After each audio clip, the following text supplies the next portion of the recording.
يا حماده، ريهام كلمتك؟ ولا اتصلت، وزي ما اكون ما صدقت ان انا سبتها ومشيت. انت غلطان برضه يا محمد. يعني كنت عاقبتها بطريقه تانية، مش لازم تسيب لها البيت. هو ده كان بيتي اصلا؟ انا كنت عايش وسطهم زي الضيف، ما كنتش مرتاح معاهم يا ماما، وساكت. بس للصبر حدود. معلش يا حبيبي، هي كده دايما اول سنه جواز بتبقى مليانه مشاكل، عشان مش بتقدروا تتطبعوا مع بعض، ومحدش فيكم يقدر يغير التاني بالسرعه دي. واضح كده يا ماما ان انا اتسرعت في الجوازه دي. بالعكس بقى، البنت دي محترمه جدا وبنت ناس وبتحبك، واكبر دليل على ان ربنا بيحبك انك اتجوزتها. وبعدين المواضيع ما تتاخدش قفش. لو هي محجره دماغها في موضوع، انت تلين شويه عشان تقدروا تتلاقوا في النص كده والمركب تمشي. المركب مش هتمشي غير بمزاجي انا، هو انا طرطور ولا ايه؟ وسيبيني بقى دلوقتي عشان عندي شغل مهم. طب ايه ما افتح الباب اشوف مين.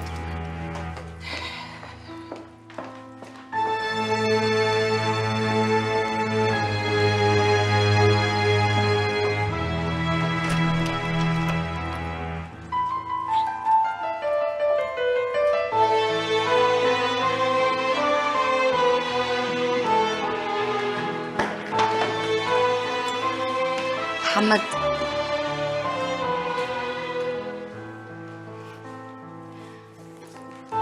انا جيت وجبت معايا شنطة هدومي عشان اعيش هنا معاك زي ما كنت عايز. وايه بقى اللي خلاك تغيري رايك؟ ما هو بابي ومامي اقنعوني ان انا لازم اكون جنب جوزي في اي حتة اروح. رحت انا لميت هدومي وجيت على طول. والله اصيله يا بنت الناس.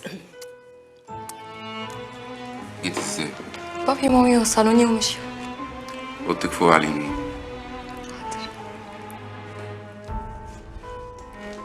انا حامش. طب يا ماما، تصبح على خير. الله. انت مش عندك شغل يا ابني؟ شغل ايه ونيتك؟ والله العظيم ثلاثة.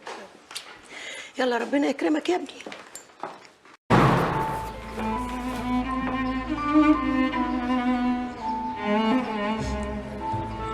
مالك يا ريهام؟ بتعيطي ليه يا حبيبتي؟ شكلي كده مش هعرف اخلف يا ماما. ليه كفر الشر بتقولي كده ليه؟ انت رحتي للدكتور؟ رحت. وقال لك ايه؟ قال لي ان عندي تكيسات على الرحم، عشان كده ممكن ما اعرفش اجيب بيبي. وهي التكيسات دي يعني ملهاش علاج؟ كتب لي على شوية ادوية، بس ممكن العلاج يطول شوية. طيب يا بنتي، ما دام في علاج خلاص ان شاء الله ربنا هيكرم. قولي لي، انت قلتي لمحمد الحكايه دي؟ لا. طب ما تقوليلوش، وخد العلاج بتاعك وان شاء الله ان شاء الله هيحصل. ربنا يخليكي ليا يا ماما، انت حنينه قوي. ربنا يخليكي ليا يا ريهام، والله انت غلاوتك من غلاوه شهيدة بالظبط. ميرسي يا ماما.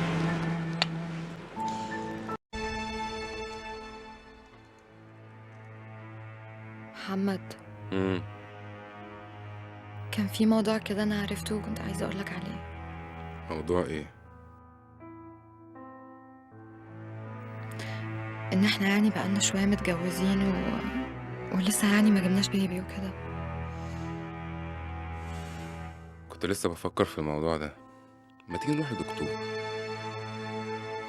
اصلا انا رحت للدكتور. رحتي للدكتور؟ وازاي تعملي حاجه زي كده من ورايا؟ وقال لك ايه؟ قال لي ان انا السبب، بس هو قال لي ان ممكن مع الوقت يكون في علاج واعرف اجيب بيبي.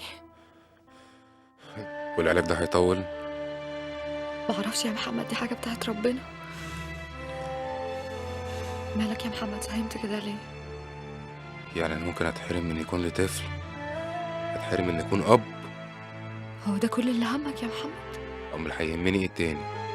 هيهمني ايه تاني؟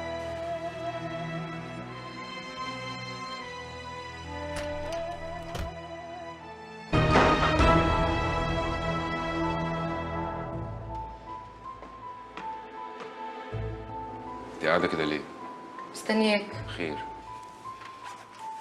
انا عايزه اعرف انت هتعمل معايا ايه لو الدواء ما جابش نتيجه وما عرفتش اخلف. الموضوع ده سابق الاوان يا ريان. لا هو ده اوانه، وانا مش هسيبك الا لما تقولي. اقول لك ايه؟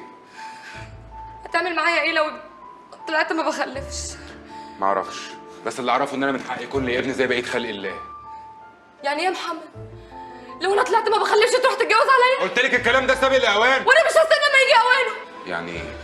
يعني انا في بيت اهلي وتبعت لي ورقه طلاقي؟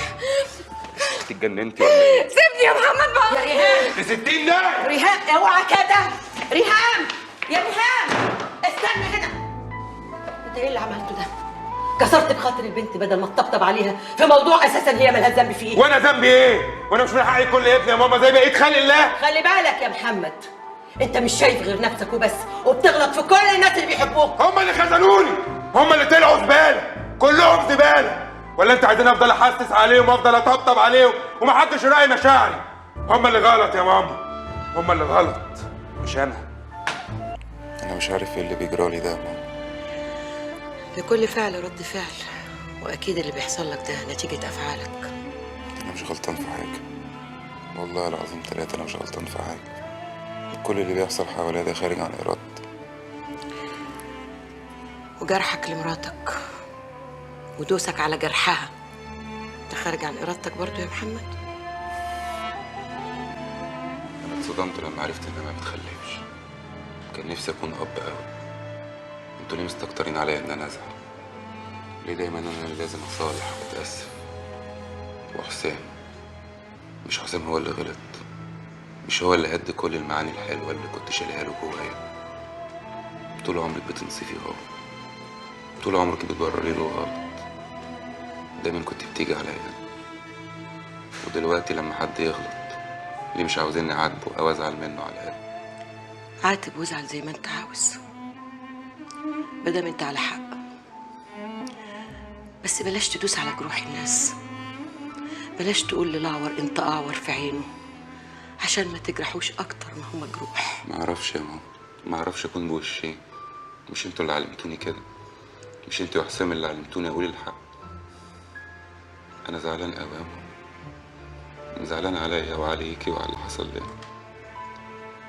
احنا ليه حصل لنا كده؟ اللهم اني لا اسالك رد القضاء ولكني اسالك اللطف فيه. بس يا حبيبي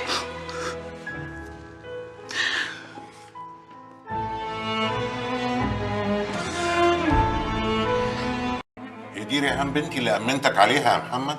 معقولة يا محمد تسيبها تنزل لوحدها في نصاص الليالي؟ كانت ساعة شيطان وراحت لحالها. للاسف يا محمد، ساعه الشيطان بينت اللي جواك. انت فاهماني غلط يا ريهام.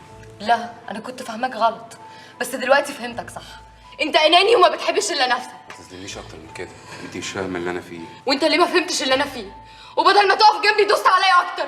انا مستعد نكمل سوا من غير ما تخلفي خالص. انت عندي اهم حاجه في الدنيا. وهتكمل معايا ايه بقى؟ شفقه ولا تضحيه؟ لا هكمل معاك عشان بحبك. بتحبني؟ الحب يا محمد انك تاخد وتدي، وانت عايز تاخد وبس. وانا مش هقبل ان يجي عليا يوم تتجوز عليا علشان خاطر تجيب بيبي. وليه التشاؤم ده؟ انت مش قلتي بالعلاج في امل؟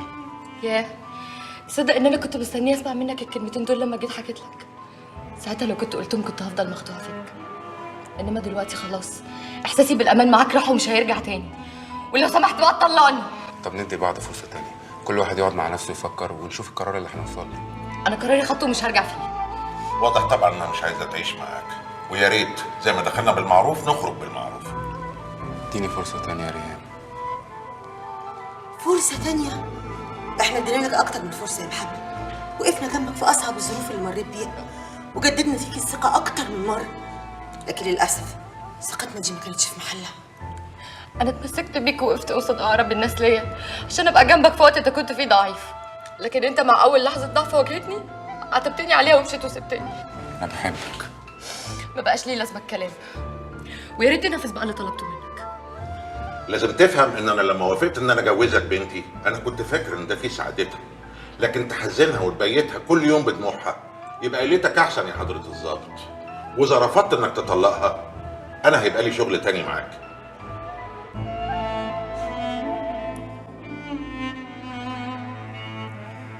انت لما قلت لي انك ما بتخليكيش انا اتجرحت اكتر منك مليون مره، وصدمتي كانت اكتر منك بكتير.